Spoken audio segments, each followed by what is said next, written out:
කියන්නේ සර්. මොනවා හරි කියලා යන්නකෝ. සර් මේ අවස්ථාවේ මොකද වීඩියෝ කරන්න එපා. සර් සර් මොනවා හරි කියන්න. අද මොකද මේ සිද්ධ වුනේ?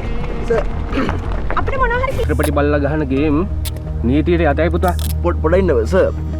පොඩ ඉන්න මට රීසන් එක මොකද්ද කියන්නේ මාව රෙස් කරන්න. එහෙම රෙස් කරන්න බෑනේ. දැන් මම වාහනයක් විකුණන්න හැදුවේ. දැන් ඔයානේ වාහනේ ගණ්ඩානේ. ඔයා මාරබඩුවට ඔයාද පොලිසිය කරන් ආවේ. ඒ මොකද්ද දැන් මගේ ඩොකියුමන්ට්ස් ක්ලීන් වෙනවද? අපරාධයකට සම්බන්ධ වාහනයක ඇත්ත තොරතුරු සූක්ෂමව වෙනස් කරලා රහසිගතව විකුණන්න තැත් කරනවා කියන්නේම අපරාධයක්.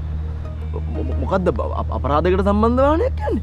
මම වාහනේ විකුණන්න හැදුවේ සර්. ඔයා ආවේ වාහනේ ගන්නනේ. පොඩක් ඉන්න. ඔයා කවුද?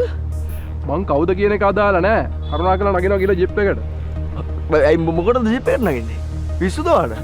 මේ මම කොහෙවත් නගින්නේ නැහැ. මොකද මං කිසි වැරද්දක් කරලා නැහැ නේ. මම මොකටද ජීප් එකට නගින්නේ? නිකන් කරදර විදින්න නැතුව කට වහගෙන නගිනවා ජිප් එකට. නැත්තම් බෙල්ලෙන් අල්ලලා දාන්නේ.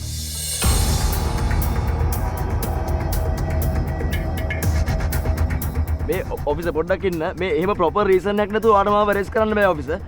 අතරින්න මාව.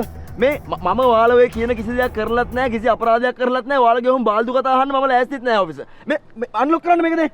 ඉක්මනට. තමුසලා දන්නේ නැති වුණාට අපි මේ වාහනය ගැන සෑහෙන විස්තර දැනගෙන ආවේ. ඔෆිසර් මේ වාහනේ මගේ වාහනයක් නෙවෙයිනේ ඔෆිසර්. මමත් පර්චේස් කරනෝනේ තැනකින් මං වාහනේ තර්ඩ් ඕන වෙන්නේ. දැන් ඔයා ගත්තාම වාහනේ ෆෝර්ත් ඕන වෙන්නේ. හරි ඒව පොලිසියට ගිහිල්ලා බලාගමු. පොලිසියට යන්න කිසි වැරද්දක් කරලා නැහැ. ගිහිල්ලා කරුණාකරලා ජිප් එකට නගිනවා. පොඩ්ඩක් ඉන්න. ඔයගොල්ලෝ ලොකු වැරදීමක් කරා. මේ මට අත තියන්න බෑ ඔයගොල්ලන්ට එහෙම. මට අත තියන්න බෑ. සැර කරගන්න දෙන්න බෑ. මල්ලි මේ එහෙම ගෙනියන්න බෑ. ආරෝ ජිප් එකට. මල්ලි මේ සම්බන්ධව තාම විමර්ශන කටයුතු සිද්ධ වෙන නිසා අපිට මාධ්‍යයට කිසි දෙයක් තාම කියන්න බෑ. දාන්න ජිප් එකට දාන්න. සර් අපිට මොනවද කියන්නේ? මොනවා හරි කියලා යන්නකෝ. සර් මේ අවස්ථාවේ මොකද වීඩියෝ කරන්න එපා. සර් සර් මොනවා හරි කියන්න. අද මොකද මේ සිද්ධ වුනේ? සර් අපිට මොනවා හරි කියලා යන්න. සර් මොනවා හරි කියන්න සර්. මොකද සිද්ධ වුනේ මේ? අද මොකද සිද්ධ වුනේ සර්? ඉස්සර කියන්න අපිට. ඉස්සර කියලා යන්නකෝ අපිට.